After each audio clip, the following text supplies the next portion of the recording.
شروع کرتا ہوں اللہ تعالیٰ کے نام سے جو بڑا مہربان نہایت رحم والا ہے۔ حضرت ابو دردہ رضی اللہ تعالیٰ عنہ بیان کرتے ہیں، رسول اللہ صلی اللہ علیہ وسلم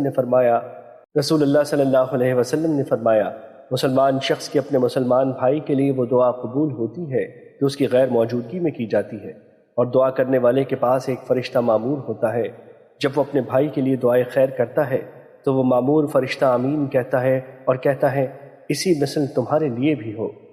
مشکوٰۃ المصابیح حدیث نمبر 2228۔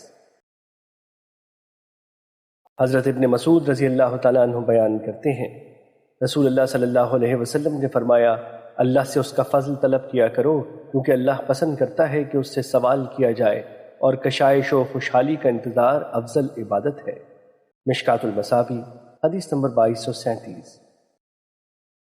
حضرت ابو ہریرہ رضی اللہ تعالیٰ عنہ بیان کرتے ہیں، رسول اللہ صلی اللہ علیہ وسلم نے فرمایا ہر نبی کی اپنی امت کے بارے میں ایک دعا قبول ہوتی ہے، بس ہر نبی نے دعا کرنے میں جلدی کی، جبکہ میں نے اپنی دعا کو اپنی امت کی شفاعت کے لیے روز قیامت کے لیے چھپا رکھا ہے، اور وہ شفاعت انشاءاللہ ہر اس شخص کو پہنچے گی جو اس حال میں فوت ہوا ہوگا کہ اس نے اللہ کے ساتھ کسی کو شریک نہیں ٹھہرایا ہوگا۔